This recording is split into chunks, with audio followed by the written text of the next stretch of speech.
ઉદાહરણ number 18 page number 166 બોર્ડની પરીક્ષામાં ચેપ્ટરમાંથી જે દાખલા પૂછાય છે એમાંથી આ પ્રકારના દાખલા પૂછાય છે.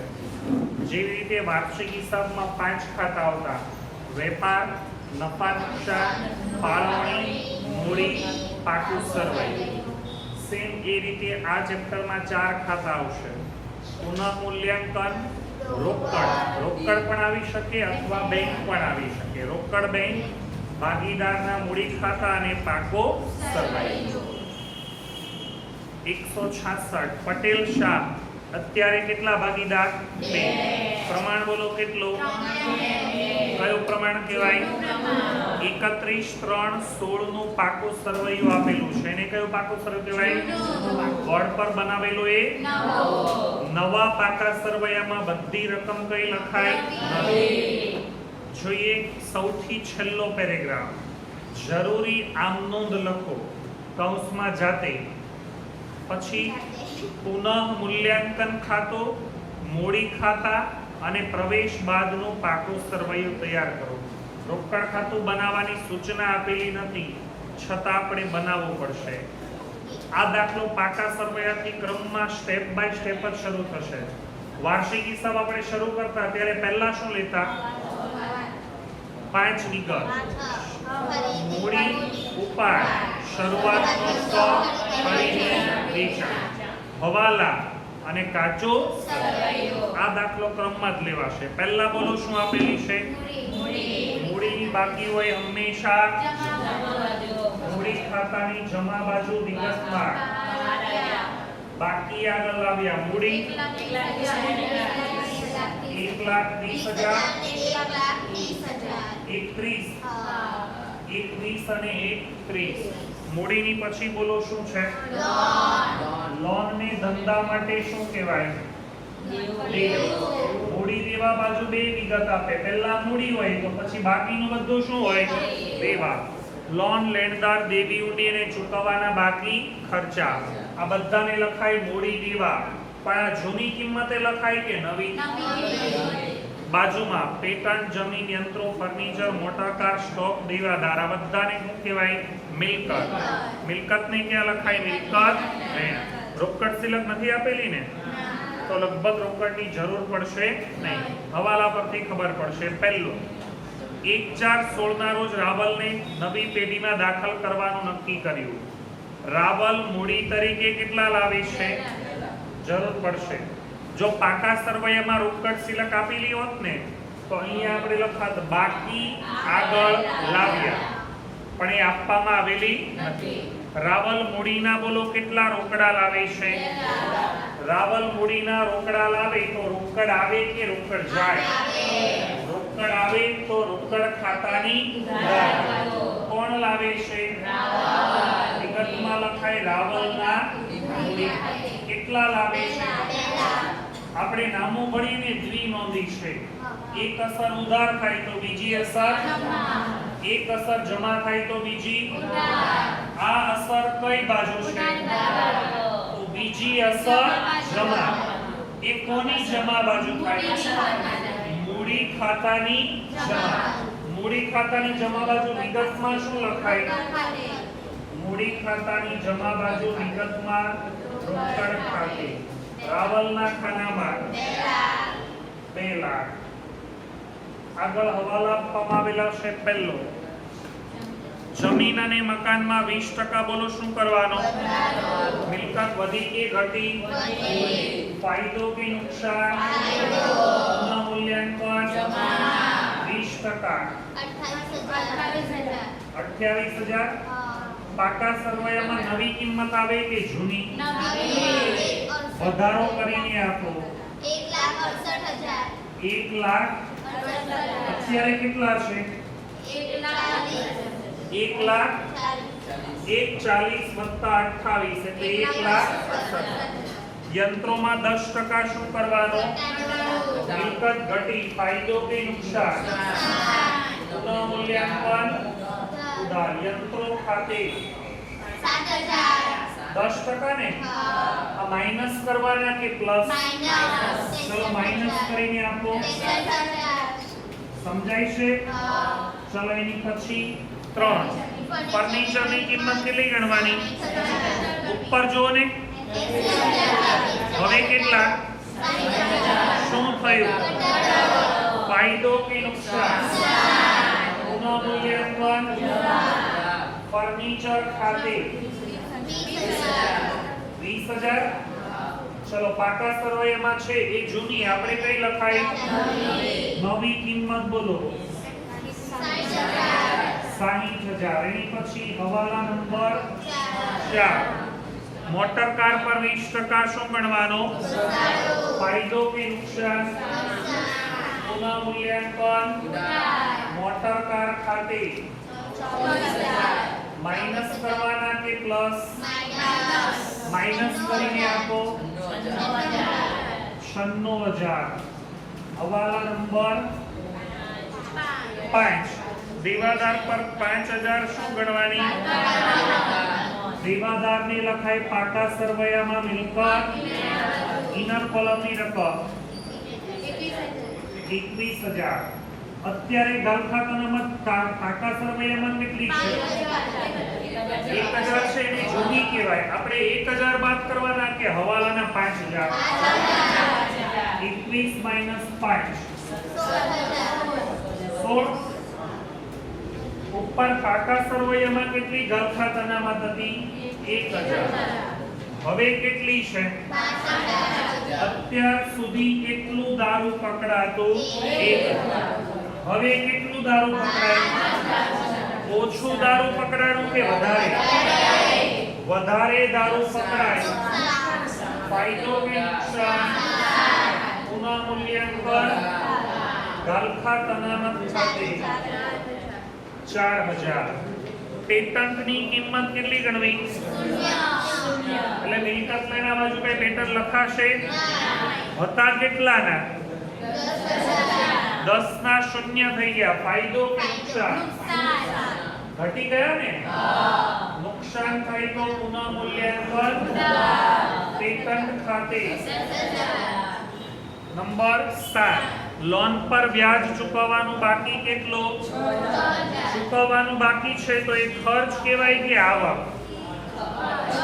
ફાયદો કે નુકસાન? પુનઃ મૂલ્યાંકન ચૂકવવાનું બાકી લોનનું વ્યાજ. લોનનું વ્યાજ લોનમાં શું કરી દેવાનો? પ્લસ. કોની લોન છે? કઈ આપેલું છે તો લખાશે લોન. ઇનર કોલમ કેટલી? લોન ને લખાય પાકા સરવૈયામાં મૂડી દેવા વત્તા ચૂકવવાનું બાકી વ્યાજ 1,06,000. લોન અને લોન નું વ્યાજ એમાં પ્લસ કર્યું. ધારો કે બંને રકમ સીધી આઉટર કોલમ લખી નાખો તો પણ ચાલે. લેણદાર અને દેવી ઊંડીમાં બંનેમાં 10% કેવા ચૂકવવાના? ઓછા. ફાયદો કે નુકસાન? ફાયદો થાય તો પુનઃ મૂલ્યાંકન. પહેલા બોલો કયા ખાતે અને પછી બોલો બંનેના 10%. 8,000 અને મૂડી દેવા લખાય કે મિલકત લેણા? મૂડી દેવા લખાય ને બંને. જો મૂડી દેવા બાજુ છે, ચલો લેણદાર માંથી બાદ કરીને આપો. દેવી ઊંડી માંથી બાદ કરો. હવાલા નંબર 9 નહીં નોંધાયેલ રોકાણનું મૂલ્ય બોલો કેટલું છે? નહીં નોંધાયેલા રોકાણ એટલે મિલકત. મિલકત હતી નહીં, હવે આવી ગઈ. કેટલાની? 20,000. ફાયદો થાય કે નુકસાન? પુનઃ મૂલ્યાંકન નહીં નોંધાયેલા રોકાણો ખાતે રકમ 20,000. રોકાણને મૂડી દેવા લખાશે કે મિલકત લેણા? મિલકત લેણા બાજુ રોકાણો 20,000. પછીનો હવાલો વીમા પ્રીમિયમ 30 માંથી 10 આવતા વર્ષ માટેના. અંડરલાઈન કરો આવતા વર્ષ માટેના અને એની નીચે લખો અગાઉથી ચૂકવેલ. આવતા વર્ષ માટેના ધેટ મીન્સ અગાઉથી બચ્ચો માઈનસ ક્યાં લખાય અગાઉથી ચૂકવેલ વીમા પ્રીમિયમ રકમ મૂડી દેવા લખ્યું કે મિલકત લેણા દેવું વધે કે મિલકત વધે ફાયદો કે નુકસાન પુનઃ મૂલ્યાંકન વીમા પ્રીમિયમ ખાતે 10,000 છે કોઈ હવાલો તમામ વિગતો સૌથી પહેલું કયું ખાતું બંધ થશે જમા મોટી કે ઉધાર જમાનું ટોટલ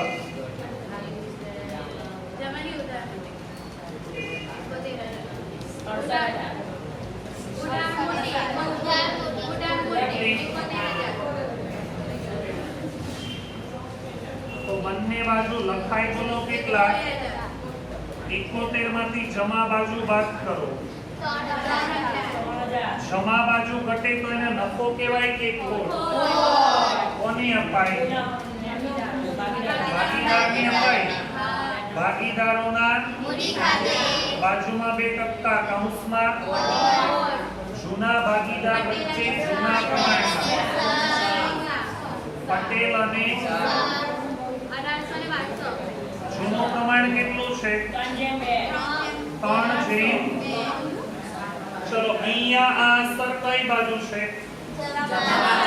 બીજી ગમે ત્યાં ઉધાર એ કોની ઉધાર આવે એ મૂડીની ઉધાર શું લખાય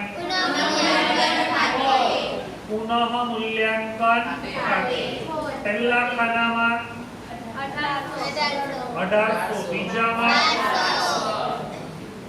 પુનઃ મૂલ્યાંકન બંધ રોકડનો સરવાળો ઘટતી રકમ 2 લાખની સામે શું લખાય બા આ લઈ ગયા આને કહેવાય આખરની રોકડ શિલ્લક રોકડ શિલ્લક ક્યાં લખાય ઉધાર બાજુ આવે બા આ લાવ્યા એ બાને કહેવાય શરૂઆતની રોકડ અહીંયા લખાય બા આ એને કહેવાય આખરની બા આ લાવ્યાને કઈ મૂડી કહેવાય શરૂઆતની અહીંયા લખાય બા આ લઈ ગયા એને કઈ મૂડી ચલો બા આ લાવ્યા એટલે કઈ રોકડ શરૂઆતની બા આ લઈ ગયા એટલે ચલો બાને આપણે ક્યાં લઈ જવાના મિલકત લેણા બા બાજુમાં જાય તો બાનું નામ બા રે બા એનું નામ બદલી નાખે બાનું નામ શું થઈ જાય બા કેટલા રૂપિયા લઈને આવ્યા 2 લાખ ચલો હવે મૂડી ખાતાનું ટોટલ 1,20,000 અને 2 લાખ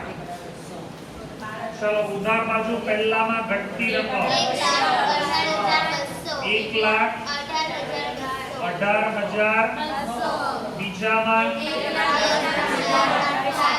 1,28,000 ત્રીજામાં આની સામે શું લખાય